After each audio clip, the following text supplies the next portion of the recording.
What does this collaboration between you and them look like? How are they? You're obviously feeding them all the information that you've uncovered so far. Are you Yeah. still getting more information? So no. So right now we're going off the data that I already have, which is so much.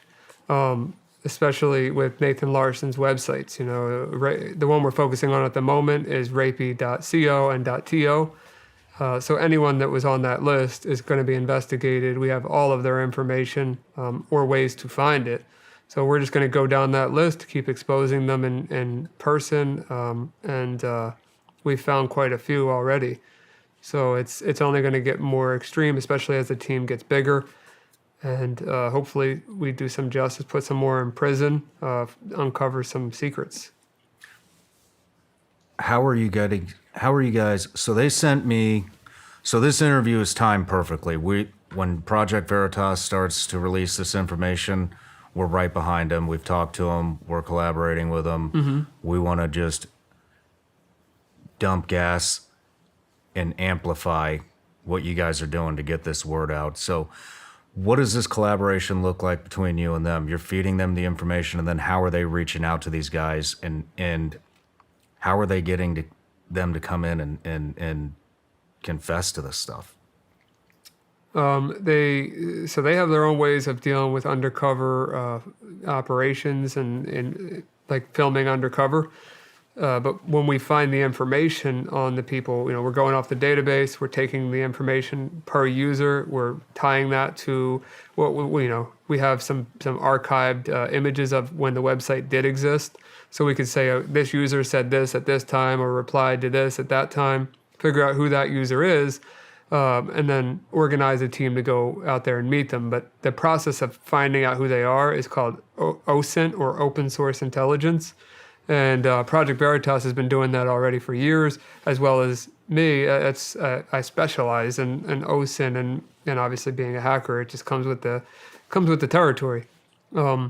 So working together as a team, finding these people has been no different than what I would do on a daily basis, except it's just making a bigger impact. How many guys have you guys put in prison so far? I don't think I can talk about that part yet. Okay. Yeah. We'll wait. Let's talk about the John Lewis confrontation. Yep. He was on rapey.to website with his email linked to it. He says he found the website through a Telegram group. Yeah. First, he admits to having a fetish to young children, went to therapy for help with that addiction, has been going for many years and has made a little progress with his addiction. Addiction to porn, right? Yeah. Yeah. Do you want to talk about that interview at all? Have you seen that? Yeah, I watched the interview, and the guy is in a facility for his addiction to porn, but was completely cognizant and coherent. Or he wasn't like a mental health case to like where he didn't know right from wrong. He definitely was fully aware of what he was doing. Like I said, he's one of 7,000 on that list, but he did admit on an undercover camera that he was to child, he was soliciting, and that he was a member of not only but those Telegram groups I mentioned earlier that were trading and soliciting child. He admitted all of that clear as day on camera. So that will be forwarded along to the police, and we'll see what happens from there. But that was very recent, his confrontation. The application question to join the group. We've already gone over this. If a man wants to his 3-year-old daughter in every while she is, do you have a problem with that? Please elaborate on your thought process so we can better judge your suitability for this site. John Lewis's response: I do have a problem with that. That's disgusting. Then they expose the conversation, make a video in the school basement. Denied it. It was a lie. Denied receipt. Passed. He only admits to having seen but did not distribute it. And then confessed to have looked or seen images, never physically acting on those urges. And then later confessed. Right. And says that he never did any of that. And if what he says that he did on the forum, he legitimately says that he kid in the basement across from the school, and just by chance, that's where he lives, across from a school where his parents live. So, he could say he didn't or he did, but the fact that he admitted to, like, I've been in some very, very tough spots in my life, but I've never thought about a child ever. Neither. I doubt you have either. It's if I don't trust anything you say. Yeah. So if you tell me on a forum that you kid in the basement, you probably in the basement. That's what I'm gonna safely assume. Do you know what happened to this guy? That's like I said, that one's so new that I'm not sure what's gonna happen to him. But hopefully He's still out there right now, though. Yeah. Yeah. How do we solve this shit, man? There's no way to solve it for sure. Like, it's never going to go away. And unfortunately, we have some states that are trying to normalize it. We have states that are trying to make it a sexual orientation. And then we have other states What like states? California being the main one that I know of. What are they doing? They're trying to make it a sexual orientation. I think they're calling it something attracted minors or something. They're making this a thing. They're making it okay. We need to accept. So now we need to accept people who are little kids. Yes.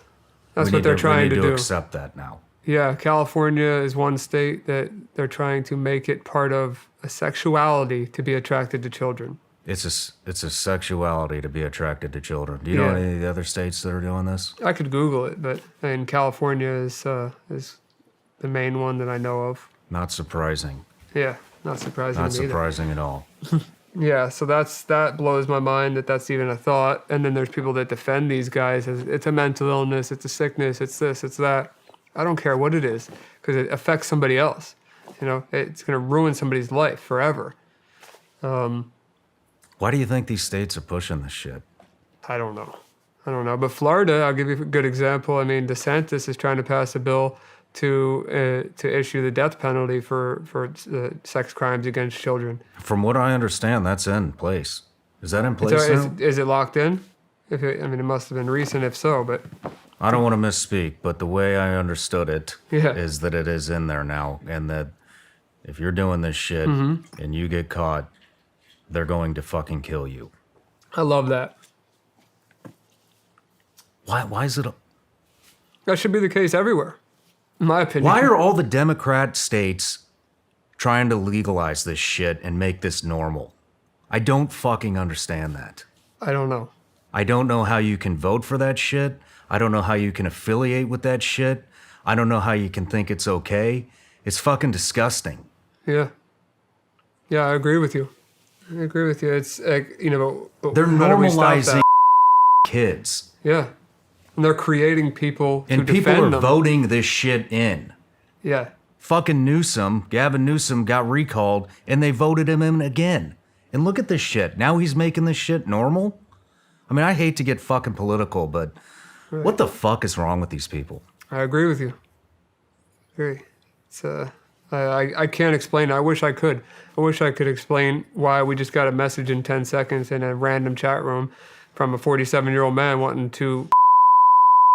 But I can't. I have no explanation. And all I know is that we need to find a way for parents to be educated and for kids, when they get old enough to be educated, so that this doesn't happen to them. That's all I know that I could do.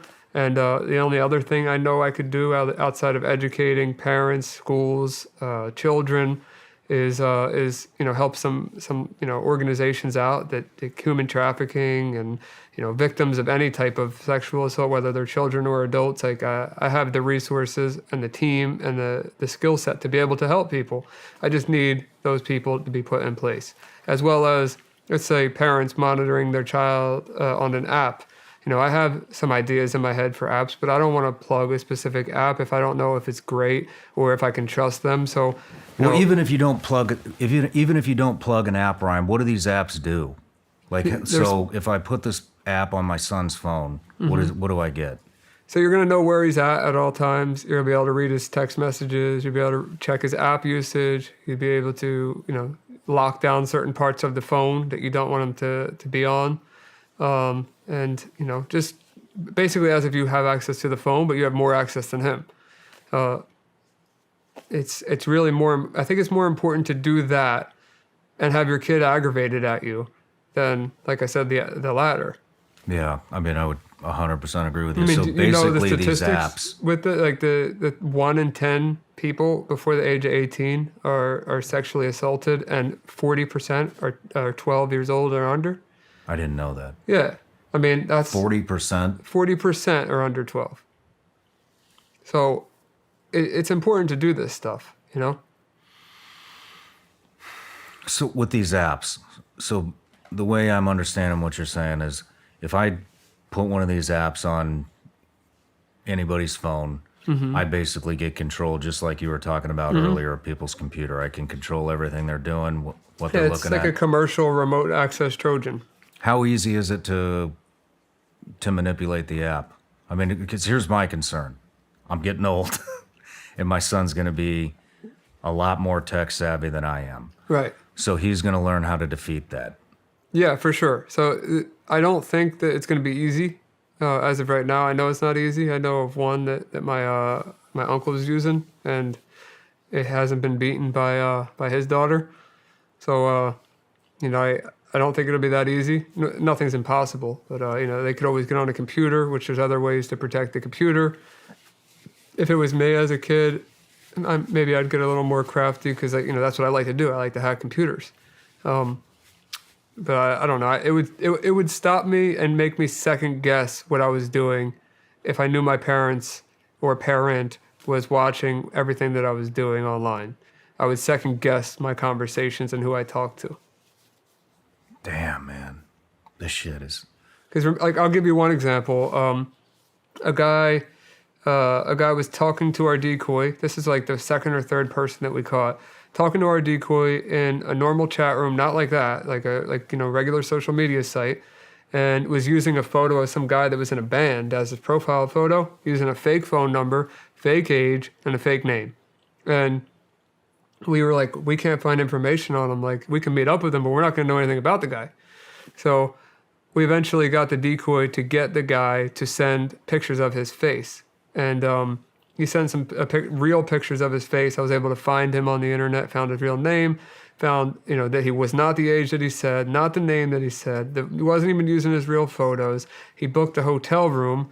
He ordered. He even actually ordered pizza to the hotel room, thinking that he was meeting with an 11-year-old at that time. And it's you got to remember that the 11-year-old he thought he was talking to was under the assumption they were meeting some guy from a band that was younger, that got a hotel for the night, that just ordered pizza, when in reality it's some guy in his mid-40s them.